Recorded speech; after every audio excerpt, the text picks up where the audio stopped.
All right, ready? Ready, Freddy? I'm fucking ready, man. All I was right. born ready. Cool. Okay, tight. Well, good. I'm glad we cleared that up. Yeah, I'm glad we could establish that.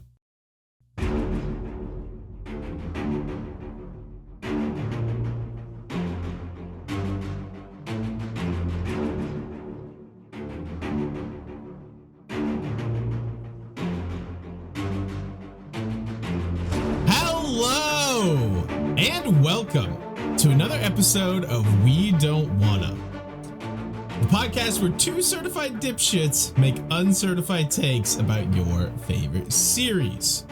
We're your hosts. I am Scott, and joining me, as always, it's just a boy. It's Zachary Attackery. How are you doing today, my boy? Dude, you told me you had something great, and I was like, fuck, what did I miss in this episode that would have been good to use for an intro? And it's just the classic. It's just the classic. We've talked about... shit. I need a drink. Hey, now's a great time for me to tell you guys that you can follow us on Twitter and Instagram at We Don't Want a Pod. Oh my god, I don't know what just happened. Dude, I think I swallowed. I just squirted some bastard children into your throat. That's what just happened. Definitely not that. We abandoned that intro, remember? We have talked, we love the just a boy line so much. And we had gotten to a point where I think we thought that we had invented that line in our heads. Yeah. Like, he says similar things, but never quite exactly that. And then here it is. It was just you. It shows up in this episode, and I was so happy. I was like, he actually says it. He says, he's just a boy. I thought it was like a, Mandela effect thing that I had just, imagined. Could have been. Could have been. Could have been, but it wasn't, and I'm so happy. Because you are just a boy. Just a boy. Yes. What are we doing today, I'm good, Zachy man. boy? How are you? I'm apparently dying. Yeah. That was weird as hell. Don't do that shit. Oh, well, we'll see what happens. We'll see where the day takes us. Other than that, I'm good. I went to a baseball game this week. That was fun as hell. My Rockies won. Yeah, you did. I heard you touch tips with an outfielder. Very close. Yes. You can see me on the replay watching Randall Grichuk steal a home run from the Rangers. That was very cool and fun. Had a really good time with the boys. I love that. Fuck the Rangers. Yeah, I mean, there's nothing wrong with the Rangers. That seems uncalled for. I mean, look, I like the Astros. I'm obligated to hate the other Texas team. Fair enough. But apart from dying in the intro, I am doing swell. How are you, pal? Hell yeah. I already answered that question. Did you? No, you just said, I'm good. That doesn't count. Okay, well, it all started when I was a boy. Okay, yes, please, yes. Okay, yeah. Mm-hmm. And I choked the bald man, or what is the one-eyed bald man? You made the bald man cry. You milked your turtle, something like that. I'm as bad as you. I can't remember. Yeah. Whatever. I am actually pretty good. I've got some friends coming into town. Julio and Dom, if you're listening, love you guys. And I'm excited because we're going to go see a hardcore show tomorrow. Tonight, I'm going to a comedy show with Amanda. Right? Yeah, hardcore porn. Okay, excellent. Just making sure. And then they're hanging out over the weekend, so we're just chilling. I've got a little vacation weekend planned. It's pretty nice. I'm good, man. I am actually good. Excellent. I am tired because I just got off work and it was a long day. You did. You were late, actually, and I don't know if I can forgive you, but I'll try my damnedest. We are talking Game of Thrones, Episode 9, Baelor. This is quite the episode, quite the Scott turning point. We gotta scrap all of this. We're supposed to be doing a sad and right. That was the plan. Somber ass intro. We were gonna do like a mourning period for Ned. Maybe for somebody else because I love Ned. Because I don't really like Ned. I love Ned, but he kind of just asks for everything that he gets. Shall we jump into the recap and then we can kind of discuss this? Yeah, man, hit us with them notes. All right, let's do this. So we start with our boy Ned, who is woken by another visit from Varys. He offers Ned the advice to confess his treason in order to protect his daughters. Cat meets with Lord Walder Frey to request permission for Robb's armies to cross the bridge at the Twins. Lord Frey allows them to cross in exchange for a promise of Robb to wed one of Lord Frey's daughters when the war is done. At the Wall, Commander Mormont gives Jon a Valyrian steel sword called Longclaw. And thanks for... I'll show you a Longclaw. Oh, I can actually show you Longclaw. Oh, you do actually own Longclaw? I do actually. You know what? We're just pulling it out right here. And now... Oh, wait, hold on. I'm just going to hold it. We're pulling it out. Oh, yeah, we're pulling out swords, yeah. I'm just going to hold it while I read the rest of this. Hold on, why have you not been holding Longclaw for every episode? The entire time? I'm not sure. That's a solid question. Might need to change that. Yeah, let's just hold my Longclaw always and forever. It's kind of... I love holding your Longclaw always and forever. This recap has gone completely off the rails. It's kind of just awkward. I'm in this closet here, and I don't know where to put the rest of my sword. Wait. This so is a full-ass sword, okay? I'm not just like... This is a whole thing. I don't know where to stick my sword. We've got a 38, 42-year-old man in his closet holding onto Longclaw talking about Game of Thrones. 42? Yeah, you're 42. God damn it. Very close, though. No, I don't know where to stick my sword, Zach. So you don't know where to put it? I don't know where to put it, yes. Where the fuck was I? Longclaw. Yeah. Longclaw, and thanks for saving his life. Sam spills the beans about Robb riding off to war, and Jon thinks he should be with him. Jon then has a conversation with our dude, Maester Aemon, and holy shit, what an amazing conversation that is. At the Lannister camp, Tywin tells Tyrion that he and his tribesmen will be in the vanguard of the battle, where the fighting is thickest and death's the greatest. Bronn brings Tyrion a whore named Shay. They play some drinking games. We find out about how Tyrion's first love and how he was married at one point in time. In the east, Drogo is looking real bad. He falls off his horsey. Something a call can never do. Jorah says he will die tonight. There is a rift between Dany and the Dothraki for allowing a witch to put her hands on their cow. Dany asks Mirri Maz-Dur, the same person that got them into this, for blood magic to save Drogo. Seems solid. Seems sound. Yeah. One of Drogo's blood riders tries to stop it, but is killed by Ser Jorah. Jorah's got some moves. He does have some moves. He's not bad. Dany goes into labor, and Jorah carries her into the tent where the witch is doing blood magic. Robb's army decisions. What was that? So many poor decisions in such a short sequence. Dude, she's got it covered. She's got it, bro. Robb's army attacks the Lannisters at dawn, and Tyrion and the Hill tribes ready for battle. Tyrion is knocked out because they ran out of budget for this battle. True.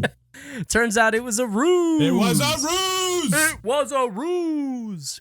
Yeah. Robb Stark let the info leak about the 20,000 northern men that were coming to attack, but the force attacking Tywin's army was only a decoy. He split his force and took most of his men to break Jaime's siege of Riverrun. They succeeded and captured the Kingslayer. Jaime wants to duel Robb to end the war right there, right now, but Robb does not fall for the trap. It's a trap! It's a trap! In King's Landing, Arya has been living on the streets. Living in the streets, God bro. Damn it. She gets word that they're taking the hand of the king to the Sept of Baelor. That's the title of this episode. Ned sees Arya in the crowd, perched on the statue of Baelor. He yells Baelor to Yoren, the Night's Watchman, who is standing in the crowd. and he goes and grabs Arya, understanding the message, of course. Ned confesses his treason on the steps of the Sept, but Joffrey gives him the old razzle-dazzle. Not the old razzle-dazzle. The old razzle-dazzle, coming back with a vengeance, and orders Ned to death. The music fades to silence. Ned breathes his final breaths, and the sword drops. Boy, what an episode. What an episode. What a final scene, especially. Yeah. I kind of feel like, should we just address, like, what the final scene here? Or do we save that to the end? I don't know. How do you want to attack this bad boy, Zachy? I mean, I like doing it from behind, so let's start with the end. Okay, let's start. Damn it. Let's start with the final scene. Face down, you know?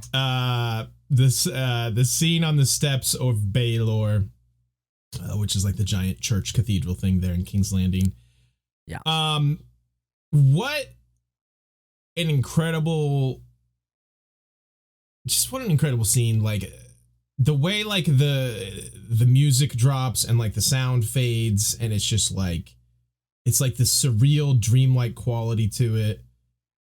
And, like, you know, the upshot of being able to see the sword drop, the sword dropping, like, just like the birds flying, like Arya just kind of looking into the sky, and just like you just hear the flapping of the bird's wings. Like, it's just so well done. And I can remember very specifically when and where I was when I first watched this episode. I was in my first apartment after college.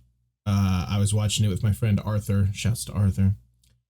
And our boy Arthur. The end of this episode happened, and the credits start to roll, and we both just sit there like motionless, like mouths open, just like we could not believe what just happened. Yeah, man. That's I mean, I feel like I'm sure that television has done an expectation dodge like that before. Not to this. I don't think to that caliber. That's what I was going to say. This they didn't do this in television back then. Like, you can say, like, oh, of course it's like what is his name? What is the actor's name? I'm totally blanking right now. Sean Bean? Sean Bean, yes. Oh, it's Sean Bean. Sean Bond. Of course he was going to die.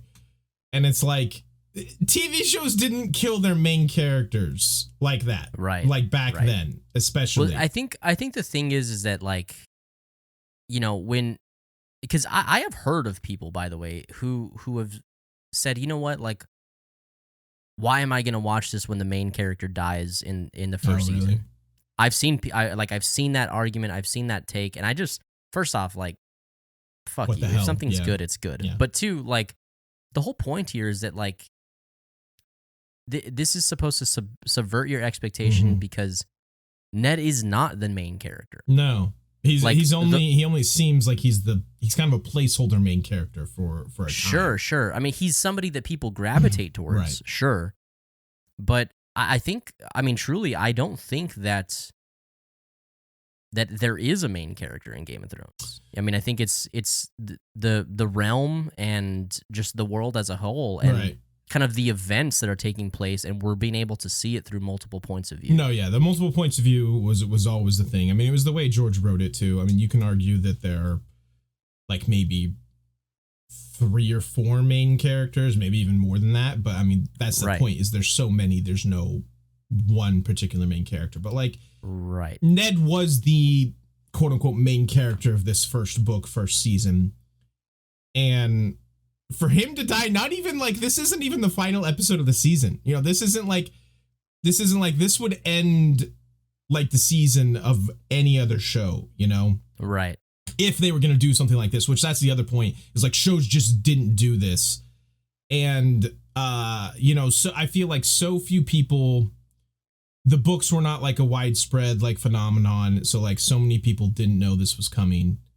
And yeah, I didn't know. No, I had no idea. And it was earth shattering. It's like, and I was late on the scene too with Game of Thrones. Like, I started watching when, was it season 4? 3 or 4. Yeah. Yeah. Something like that. Yeah, it's funny. I was actually, Do you remember when when I first got into Game of Thrones when we were working together, where I had that dentist appointment that went sideways? Do you remember that? Oh yeah. Where I had a wisdom tooth taken out, and didn't like your jawbone get infected or something? Yeah. Well, no. So like my disc in my jaw slipped and like was severed. Oh, sure. So I couldn't open my mouth. Like my jaw was like stuck shut, and so I took the pain was terrible, but also like I took several days off just because I couldn't talk to people. And it was during that time where I started watching Game of Thrones, really? Because I was at home for maybe 5 or 6 days straight. Sure. And yeah, that was me jumping in. So like I was home miserable in pain with my jaw watching this first season, and dude, this happens, and I was like, it faded to black, the credits rolled, and I was like, absolutely fucking no way. Right. That was and I couldn't even call you to talk about it because I couldn't fucking talk. Couldn't fucking talk at all. That was the exact reaction me and Arthur had. We were like, that didn't just happen, right? Like, we're gonna start the next episode and it was a ruse, you know. It's like, oh, the sword didn't really come down, but like, no, it happened. Yeah, actually, for a second there, I thought. So like, you see the upshot with the sword drop, and like, if this is Ned's head, yeah. I was like, okay, well, maybe it's shot that way, so we think it passes through his neck, but maybe Sir Ilan Payne like drops it to the side, and like it's gonna pick up with him like placing the sword down and being like no or something like that. Like, sure. I was still just so naive rationalizing, in any way that you can. No, right. I can see that. And I was, I think everybody who watched Game of Thrones was sadly thrown off. This is the first hint this show gives you of like, no, this is different. They're not afraid to kill people. And I think something that's fucking crazy, and I wasn't even, here's the thing, dude, like, this is how massive of a thing this was, that I got on Game of Thrones late, right? I got on Game of Thrones season 4-ish, 3 or 4 or something like that, and I didn't realize what people were talking about, but when it happened, I realized everybody's been talking about this. Oh, sure. Like, this made, like, TV, anybody that watched, like, quality TV, right? Like, Prestige they were talking, yeah. They were talking about what Game of Thrones did. Yeah. This thing was on fire because of that. It was such a big deal. And yeah, I was just like, okay, well, that makes sense. Like, I get it now. It's fucking insane. It's a crazy thing to do. And just like the impact this episode has will be far reaching, to say the least, both in world and, out of world, like, right. The impact it had on, like, I feel like prestige television. So, right. Let's quickly touch on the other scene that Ned had in this episode. I really like this first scene that we get between him and Varys. It's a good little scene, just kind of Varys trying to reason with Ned, trying to get him to, confess his treason, take the black, go to the wall. And Ned's like, I'm not afraid to die. Like, dude, like, I don't care. This isn't about you, right. Ned. My honor is worth more than death, basically, which we've always really known from Ned. His honor is what he values, like, above all else. But then it turns out, no, maybe Varys knows the one thing, the just those right buttons to push. His daughters. He asks about, well, what about your daughter's life? And in the end, Ned does choose his family over his honor, which, you know what? Good for Ned. Didn't work out for him, but I appreciate that he did try. He tried to do what he thought was best for his daughters at the time, even though it was kind of against his personal beliefs. This is a really perfect segue too, because I know the scene that you and I are probably going to spend some time talking about is the conversation with Aemon, and it's earlier in the very same episode where they're talking about like choosing family or honor, right? Like, what would the right thing do? Jon says that he's like, well, he would do whatever he thinks is right. Aemon asks him, what would your Lord Father do if he was forced to choose? And and we get to see that play out like in real time. It's almost as if that was planned. It's almost as if it was planned and written that way. But yes, God, it's so the good. John and Maester Aemon scene is so fantastic. I love Maester Aemon. He's, John is such a typical whiny teenager in this scene where he's just like, oh, nobody understands what I'm going through. It's this, you don't know what my problems are like. And then Aemon just puts him in his place so hard where he's like, nah, dude, I've gone through. No, basically I don't think you know. Yeah, you don't fucking know, bitch. You don't know, buddy. Yeah, so Maester Aemon is a Targaryen. He was once offered the throne even, but he turned it down because he was already a maester. So he is King Aerys' uncle. Correct. The Mad King's uncle. Yeah, so the previous king. Yes. He's old. His brother. He's big old. Yeah. So he is Daenerys and Viserys' like great uncle then. I guess that would mean. And it's just so touching, man. Like first off, his commitment to his duty, obviously. Yes, that's a big deal. That's talk about that forever. But his memory and the way that he kind of recounts, like learning of that when getting those letters and learning what they did to the children, and like how he trails off, almost how it's just unspeakable. It's I don't know that actor's name, but fucking unbelievable performance. I should know as Aemon, but yes, he truly does turn in an unbelievable performance. I love my favorite part of this scene is that he straight up tells Jon, like, I won't tell you what to do. Like, basically every man has to decide that for himself. He's like, all I ask of you is that you live with whatever decision you make as I have. He's basically like, listen, I'm not going to try and persuade you one way or the other to stay or to go, but just know and understand that whichever you do choose, that's your choice. That's your bed, and you're going to have your to deal. choices have consequences, and you're going to have to live with them. You're going to have to live with the consequences either way. And it's just like, Jon, to his credit, and I might parallel this with another character later, is like, he is like such like a whiny, emo teenager sometimes, but he will listen when given good counsel. Right. And he does here. And it's this like, is a great scene. There's so many characters that just don't do that. So many characters that don't. One in particular that I'm thinking of. But yeah, it's fantastic. Maester Aemon is an absolute baller. He's got this scene and then one other in particular that I always think of that he absolutely crushes it in, which is quite a bit later, but Kill the Boy. Actually not that one. You're okay. He's got two. He's got two. Okay. Yeah. Thank you for reminding me. Kill the Boy is the Kill the Boy scene is fucking so good. It is real good. What should we talk about Robb a little bit here? Oh, my guy Robb, dude. Let's go. Your guy Robb is making some moves. So first, of course, we get Cat, who goes into the twins to negotiate for him. And which is probably a wise move, if Robb goes in there himself, the Lord Frey will probably sell him to the Lannisters, as they tell him.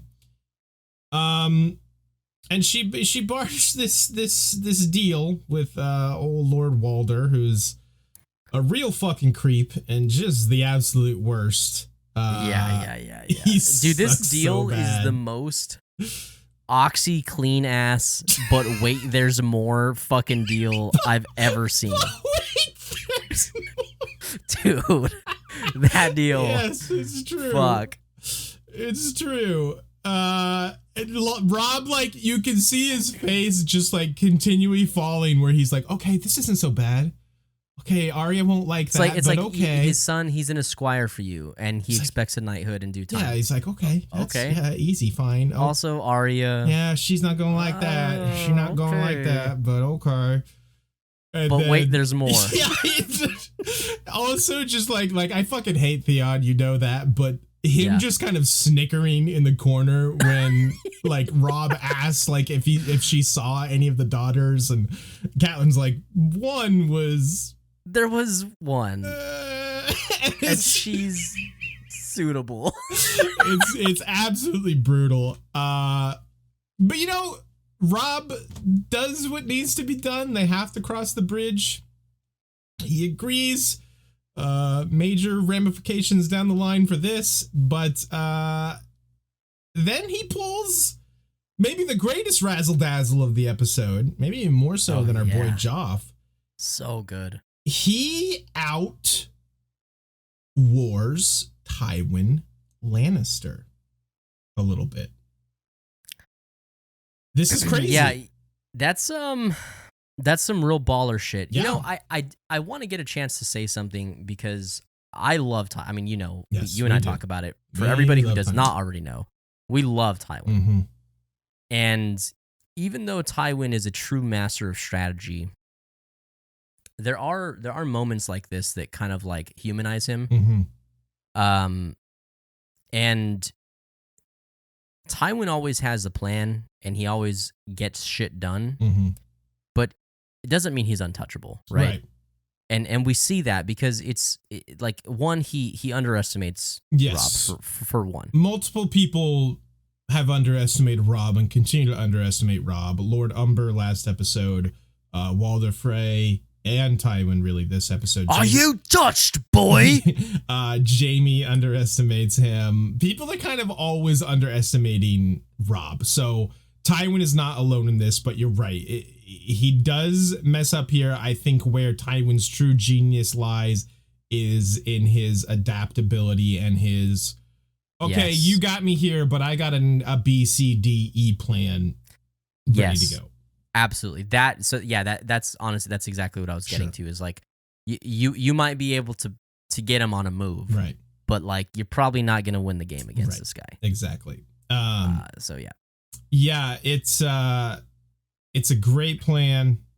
Basically what happens, you know, Rob sends 2,000 of his men basically to their deaths just as kind of a decoy, while most of them sneak around Lord Tywin's army, give him the old reach around, and they go and attack Jamie, and they capture him. Not great for our boy Jamie.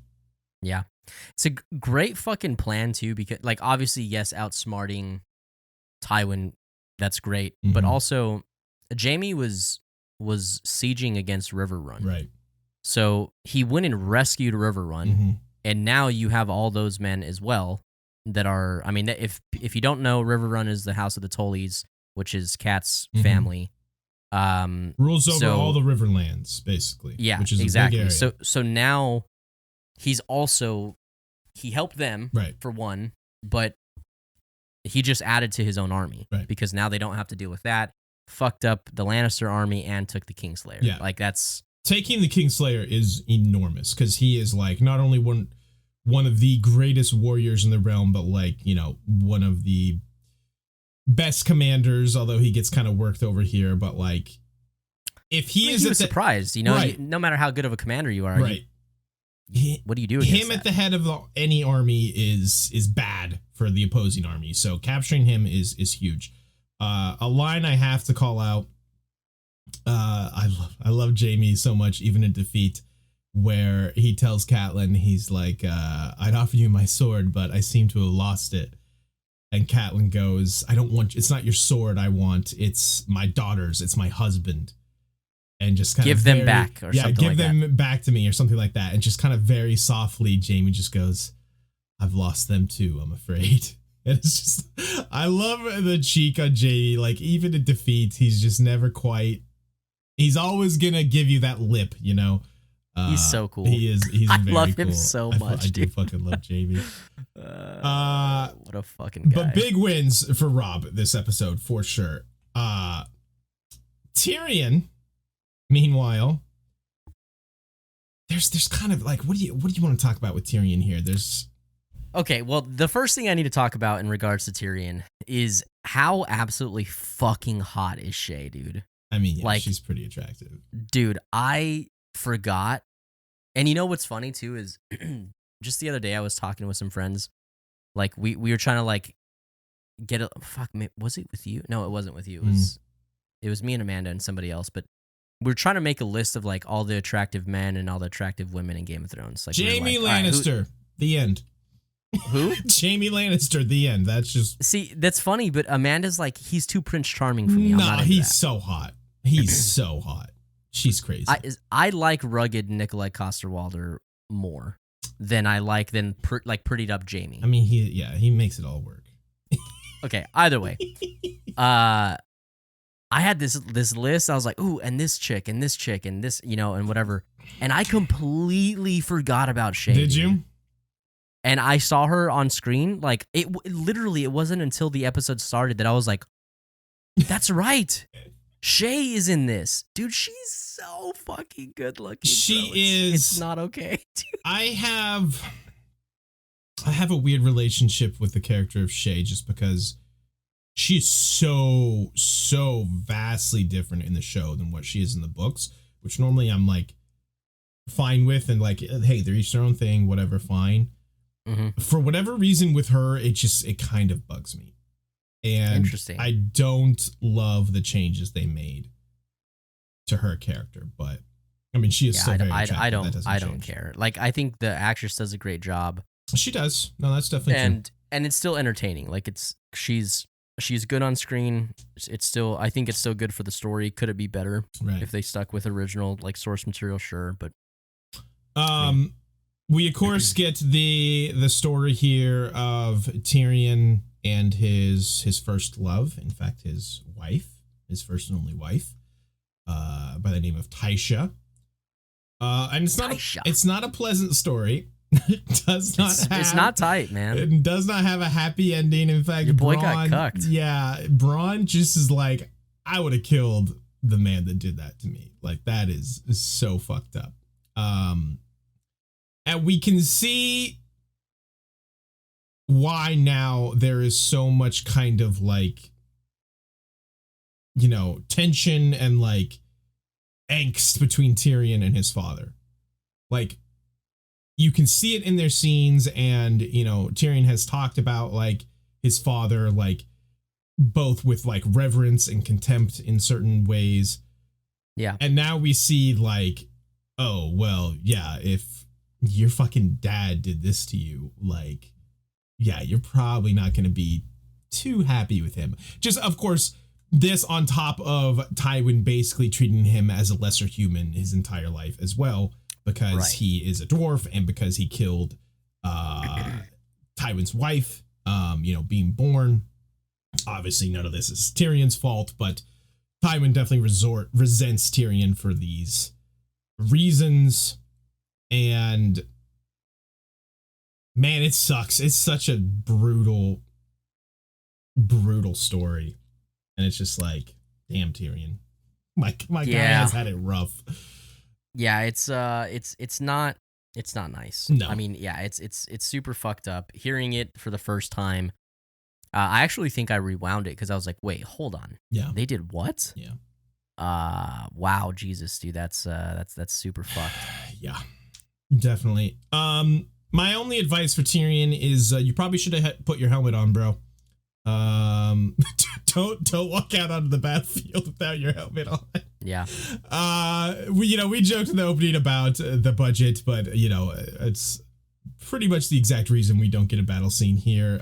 They knock out our boy Tyrion, and the battle is over by the time he wakes up. I do adore the line that Bronn. It's actually right before the battle starts. Bronn tells Tyrion to stay low. And Tyrion looks at him and is like, stay low. And Bronn goes, yeah, if you're lucky, no one will notice you. And Tyrion just goes, I was born lucky. So good. I love Bronn and Tyrion's dynamic so much. They're so good together. Yeah, they are pretty fucking incredible on screen together. Yeah, it's hilarious. So look, man, let's tackle some Some Danny business. No. I don't want to talk about what happens in the East. You can't make me. You can't make me. I won't do it. I won't do it. No. We're gonna do it. Come on, buddy. Why does this strike such a chord with you? This is what I was talking about vaguely earlier, where Daenerys gets solid counsel so much, mainly from Ser Jorah. He tries to talk sense into her many, many times. Right. But she absolutely refuses to listen to anyone except, of course, her witch friend. Her arrogance drives me crazy, dude. Her arrogance is worse than Viserys sometimes. Like, I swear. Like, she is the Khaleesi, the blood of the dragon, and anything she thinks or does is absolutely right. There's no way she could ever possibly be wrong. And she's fucked up my boy, but good. She's fucked him up bad. Yeah, yeah, that's funny that you compare it to Viserys, because like Viserys, it's annoying because he is like loud and a child about it, but he's only loud and a child about it because he's a beggar king. Right. I mean, like he's having to ask for that, right? So it's like it's just annoying. Right. But with her, so many people just see it as, well, no, she is the Khaleesi, so you should do that. And it's like, just because you are the Khaleesi, just because you are a king, whatever, doesn't mean you're not a fucking idiot. Yeah, as we see also from Joffrey in this episode, where he ignores what, his mother and his counselors want him to do, and he takes Ned's head. Like, she's kind of doing the same exact thing. I hate to break it to you, Jorah, her blood riders, called Drogo's blood riders, are like, "What are you doing?"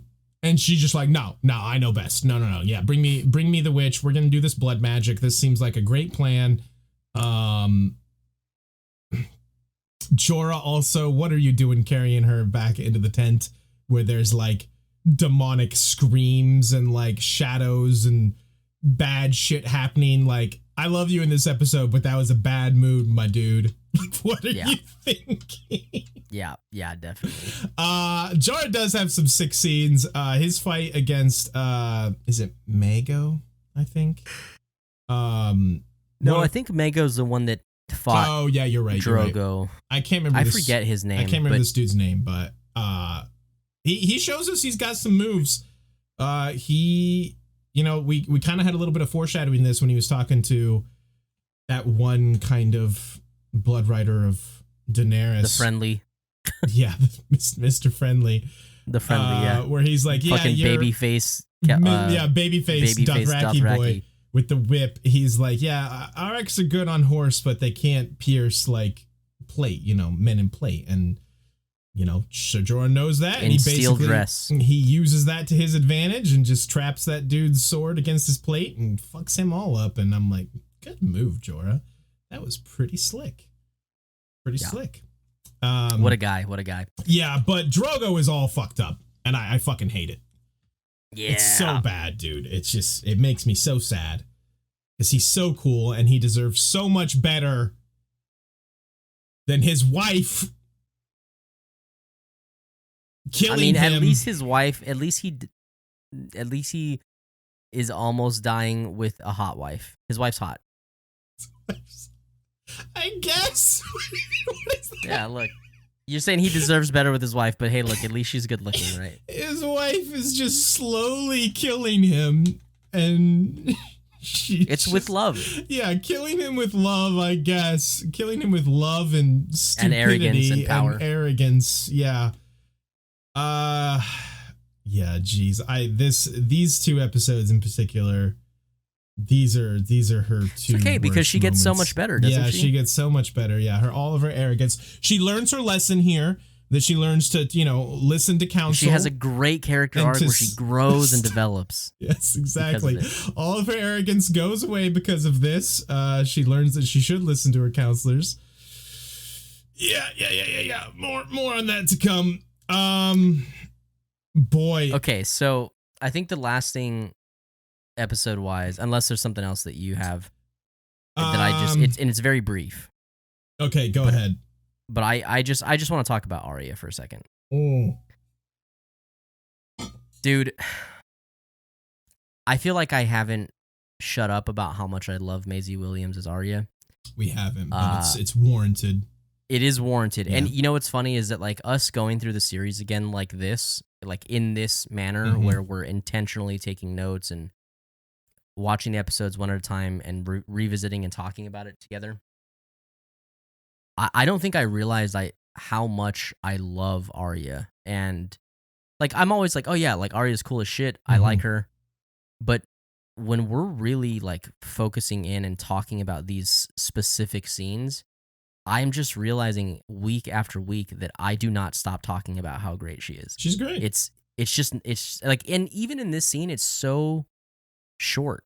Yeah. Just her picking up the pigeon, learning about the hand at the sept, and her going out there to, you know, I mean, like it's a very small thing, but just like when they're like, when they've got Ned, you know, doing his thing and like things are kind of starting to look bad, there's a quick cut to her where she like kind of like gets ready to like draw her sword. Like she is ready to just fucking throw down like right then and there. And I just like, it's foolhardy and like there's nothing she could do, but at the same time I can't help but like love her for it just because like that's her father up there and she is not just gonna, you know, sit idly by while he's killed. And I don't think she would have if Yoren had, you know, grabbed her and held her. She's so resourceful to like, you know, like it's explored way more in the book, but she's like lived alone on the streets for like weeks. Yeah. I wanted to bring attention to that. Like it's easy to not realize how quickly time passes in the show. It's probably been months even, maybe, that Ned's been in that dungeon. I want to make this point now in season 1 because I have to remind myself this when watching. I'm getting way ahead, but it's relevant now because of what we're talking about. Sure.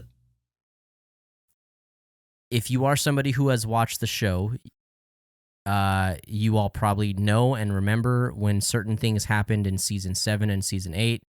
People could not shut the fuck up about how quickly time passes, or like how from one scene they're here and then the next scene they're in a different city, or like or whatever. And it's like, dude, this literally happens all the time. It has been happening. It happened. It's season 1 and it's happened several times already. I mean, look, you're absolutely right. And even I have fallen into that trap, specifically criticizing season 7 before. But yeah, I mean, look at like episode 2. They go from like between the beginning of episode 2 to the start of episode 3, they travel all the way from Winterfell to King's Landing. Like that is a like months long journey. So yeah, and from the end of last episode to the start of this episode, it's been at least like 2 months. Yeah, it's been a long time. So you're absolutely right. That's a good call. Anyway, Arya's been doing her thing on the streets. She's living in those streets. Living in them streets. She got a nice fat pigeon to trade for a lemon cake. Dude. Hell yeah. She's so cool. I love her. Anyway, I just love her to death. I can't stop talking about her, and I am just falling more and more in love with how her character's written and everything Maisie Williams does to act her out. She does. Great. It's very, very good, and I have called this out before, but again, she's another one of those characters like Jon who gets counsel from people older and wiser and that know and grows things and uses that and grows, unlike certain other people. Anyway, I'm going to shut up about that. 2 quick call outs. I had 2 more lines I have to call out.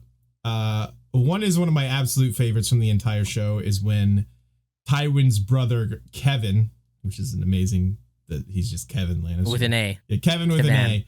I love that so much. He is complaining about all the like arms and armor that Tyrion's tribesmen are using. And Kevin goes, the big hairy one demanded 2 axes, black steel, heavy, double-sided.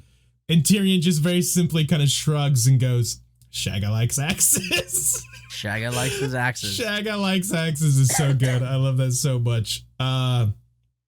Also, it's the face. It's the line, but it's also the face that Bronn makes when Tyrion wakes up after the battle and he asks him, like, how did our tribesmen do? And Bronn just kind of goes like, yeah, good. And it pans over and the tribesmen are just like beating the shit out of a dead person. Exactly. It's exactly that. And it's just the way, what's his name? Flynn, Jerome Flynn. The way Jerome Flynn, his face looks like as he's like, yeah, good. It's so funny. I love it so much. Anything else you wanted to hit on before we transition? Yeah, I have to bring attention to this line. Okay. You told me I couldn't use it as our intro. Well, you already talked about it also. Yeah, but it's just so funny. Okay, and I don't even remember who says the line. You're talking about Walder Frey, the squirting? That's what it is. That's what it is. Walder Frey, yeah. The squirting. Walder Frey and the squirting. Dude, he tells one of his... It's one of his children, one of his bastard children. He has, if not 50 plus at least, if not hundreds of children. He's like... The dude shoots your mother would everywhere. Still be a milkmaid if I hadn't squirted you into her belly. Yeah. It's so bad, dude. It's very... Walder Frey is a gross fucking creep that just sprays loads literally everywhere, and that dude is fertile. He's got fucking machine gun spraying that shit, dude. Yeah, he's got that hyper virility that I'm pretty sure they didn't have Blue Chew in fucking in those times, bro. How's this guy pumping them out? He's got something. He went to a different witch, not Miri Mazdur, and got some. He went to a milkmaid, if you know what I'm saying. He's gone to many a milkmaid. Let's transition to our final segment of the day. Who be thrown in? Who be thrown in? This, of course, is our weekly top 5, if you will, our running top 5 of who's doing cool things, who had a good week, who's doing hood rat shit, who is doing some nice hood rat shit. Some nice hood rat shit. Yeah, exactly. This is this is going to be a very difficult episode to rank. I don't know if I can think of 5 people who should be on the list. I think Rob is an easy one. Aemon? Yeah, Aemon. Okay, Sirio, we had you on last week. You are gone, my friend. You weren't in this episode because you were dead. Call definitely comes off. You are not Homie in fell good off shape. his pony, dude. Yeah, dude, you are in some rough shape. Tyrion, I think Tywin gets knocked down too because he got outwitted this episode. He did get outwitted, but he did win his battle. He might get that's what I'm saying. He gets knocked down. Right. I don't think he comes off the list because I don't know many that are gonna go up. Does Tyrion stay? I'm gonna go up if you know what I mean. Oh boy. Shit. Okay, you do your thing while I find us. You want Aemon, and I agree.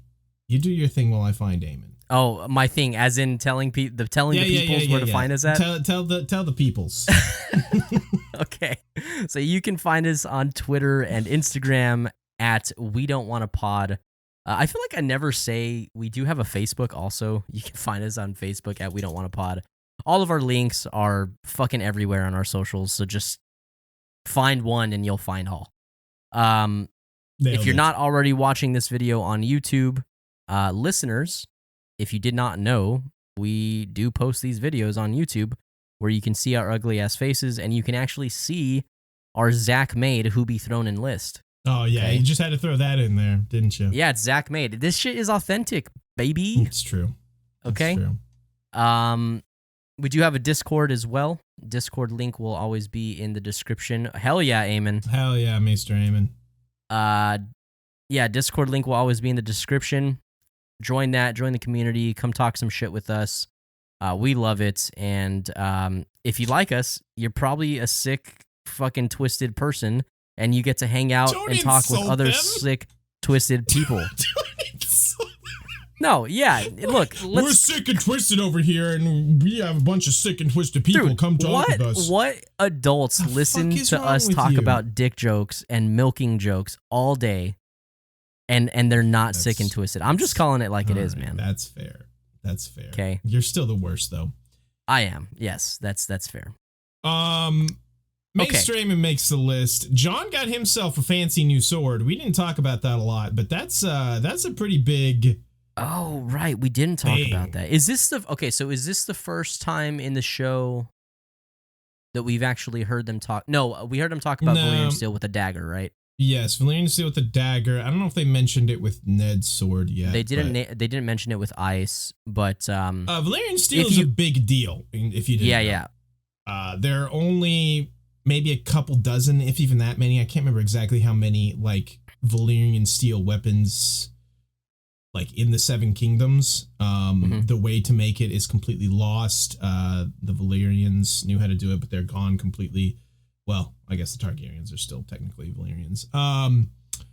But yes, this is, it's like extremely lightweight. It's extremely sharp. It like never loses its edge. It's a big deal. These are family heirlooms that like wars will be fought over these. They are basically priceless. So they're also said to always be a perfect balance too. Okay, sure. Yeah. Commander Mormont giving Jon this sword is a huge deal. He was supposed to ancestral sword. They've had it in their family for hundreds of years. He was supposed to pass it down to his son, but of course Jorah dishonored himself, and he can no longer do that. And I think, you know, we didn't talk about this a lot, but I do like this scene a lot because I think it's like, I believe Commander Mormont almost views Jon as like a surrogate son a little bit. You know, he's like kind of training him to be his replacement, and now he's passing this sword along to him. That's a big W for Jon. I think he might make the list. Yeah, I'm trying to think here. No one else is doing good. I mean, we could argue Jorah because he fucked up that Blood Rider. No, he also took Dany into a fucking tent. Demonic tent. Not a good look. Don't walk the pregnant lady into demon tent. That's just okay. Hold on, wait. Oh my god, I cannot believe I'm about to advocate for this. Oh, please don't. Kat might need to go on there because she secured the crossing. Oh boy, you are really. Look, I'm objective. Okay, are you? I'm objective. I mean, Kat fucking sucks, but she did do well this episode. I guess. Where did you? I mean, do you disagree? Where are you, Kat? I swear I just added Kat. What? I don't disagree. Look, we're scraping the bottom of the barrel. We are, guys. Because like somebody out there might be like, "Oh, what about Joffrey? He just took out asserted his authority and took out a big enemy." But like, no, that was a dumbass move. That was a terrible move, and everyone was screaming at him not to do it. He's a fucking idiot. So I do not think he makes the list. Arya is resourceful and good, and she got away, but she didn't watch her dad get murdered. She didn't technically see her dad get murdered, but yes, in effect. Cersei, no. Tyrion, I can see staying. He just kind of got knocked out. I mean, he had a solid speech for his tribesmen to like rally them. That's about it. Man, we're scraping. Dude, I told you it'd be tough this episode. Hold on. We have 3 unplaced people.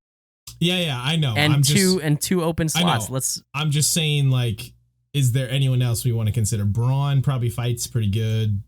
Shay, just because she's hot as ass. Doing Shay just because she's hot, quote unquote, hot as ass. Dude. Being hot as ass has got to count for something. Fucking hate you.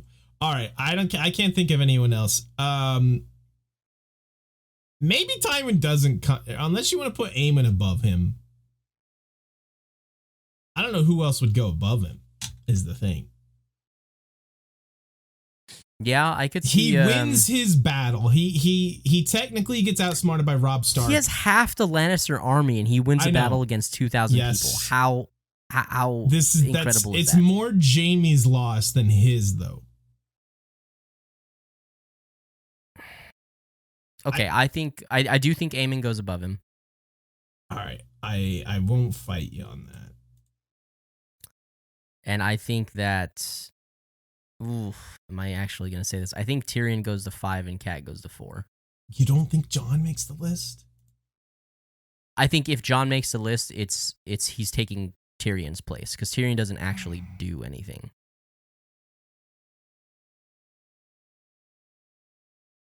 I think you might be right. I mean, yeah, Tyrion gets knocked out and causes us to miss a battle. Yeah, it's his fault. It is his fault. It's definitely Tyrion. That's what we're gonna go with it. All right, it's Tyrion's fault. We missed the battle because we were in his POV for that moment. His POV. Yeah, you made us miss the battle, Tyrion. You fucking idiot! Don't get knocked out. Don't tell a strange horror you just met about your horrible life story with your wife. Also, yeah, that's too sad. True. That's too sad. I do love you, Tyrion. You had a solid rallying speech, but wasn't that great. Also, like I said, put your damn helmet on, my dude. Put your damn helmet on, and that doesn't happen. You know what? It's kind of a damn shame because Tyrion's kind of a badass in the books. Like, he fights here and kills several dudes. Anytime he fights, he gets wounded real bad, but he always kills a bunch of dudes. Tyrion's kind of a badass, especially for how much people underestimate him. Yeah. For being I mean, we'll get to see more of that in the show, but you're right. You're right. The I remember some of the battles in the books. Or the battle in the book. He always holds his own way more than he probably should. Is this our list then? Currently, for those listening, we have Robb Stark retaining his spot at number 1. Jumping up Maester Aemon, first appearance on the list, all the way to number 2 for his badass scene. Tywin dropping to 3 for him getting bamboozled. By Zach's heavy recommendation, his favorite character, Catelyn Stark, jumping onto 4 for brokering. Look, man, I don't like it. It's just she secured. I mean, look, could Robb stay at number 1 on the list if she wasn't able to secure her the cross? No, I mean, listen, you're right. That's why she's up there, I guess. And then Jon Snow, he saved Commander Mormont's life. He got a badass new sword. And he got some good life lessons from Maester Aemon. I think maybe he goes ahead of Cat. I think Jon actually did a lot this episode. He didn't do a lot. He was given a lot. I mean, is that not good? He's gaining. No, it is. He's gaining. It's good. That's why he's on the list. All right, fine. We'll leave it as is. Is this the list then? Is this our Who Be Thrown In this week? Yeah, this is Who Be Thrown In. Who Be Thrown In. All right, one more time. That is Robb Stark 1, Maester Aemon 2, Tywin Lannister 3, Catelyn goddamn Stark at 4, Jon Snow at 5, and at the very bottom, Daenerys Targaryen. The absolute dead last, Daenerys fucking Targaryen.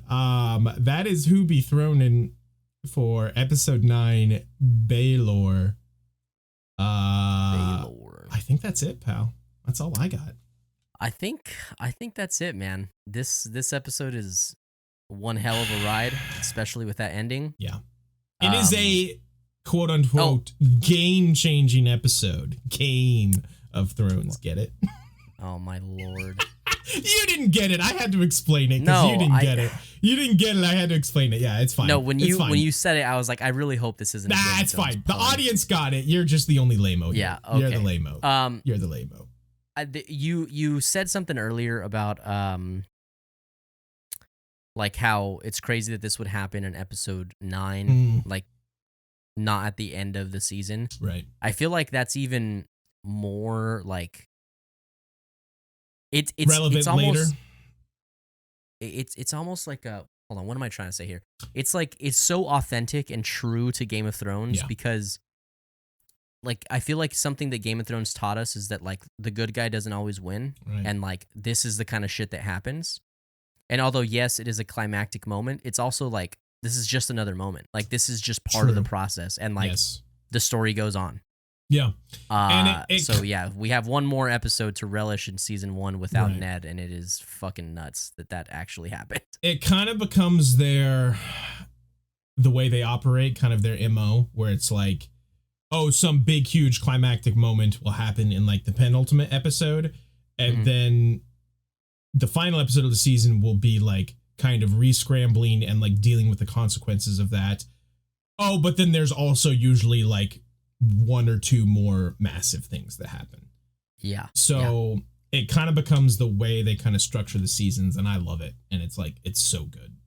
And it's so well done. And like you said, it just, this is a huge moment, but when you go through like the huge moments of the entire series of Game of Thrones, it's like, is this even top 5? Like, maybe, probably, but like the fact that it's even a question is like crazy. Yeah, so. Yeah, exactly. And again, I think that was the point. Yeah, like this is 100%. This is a thing that happens, and in this world, like you can't just be like, oh, the good guy wins all the time, because that's just not true. Yep. So, anyway, that was True. that was a ton of fun. This was one of my more favorite episodes that we've talked about so far. This was a good chat. Yeah, whoa, hold on. You're supposed to be holding that the whole fucking time. I could. It's too awkward. My sword is too awkward. It kind of bends weird. I had to put it back up on its wall rack. That I was really concerned was gonna fall. I don't know how well I secured that to the wall, to be honest. So I was really worried it was gonna fall on me the entire episode, but thankfully it didn't. That would have been great. Well, I think we're gonna go ahead and call it there, folks. We appreciate you guys for hanging out and watching and or listening, or both if you do both. It definitely goes a long way. Haven't said this in a while, but if you are enjoying the show, it does seriously help a lot if you guys share the video, share the podcast with friends, family, anybody who you think might enjoy it. So go do that, please. It really would mean a lot. Especially your grandmothers. Yeah, you know what? If you just listen to the podcast normally, maybe just, open YouTube in another tab and mute it and just kind of let that play. That's, that's cool. I appreciate it. Yeah, just actually, you know what? And when it ends, just do it again. Just hit that replay. Just kind of keep doing that, if you feel like it. If you feel like it. Longclaw says to do so. Longclaw says so. It's law now. It's law. All right, it's long law. It's law. God damn it. I was going to refrain from doing it, but Zach's like, nah, I got this one. I got it. Fucking hell, dude. Holy shit. All right. We love you fuckers. We will see you guys next time. Bye-bye.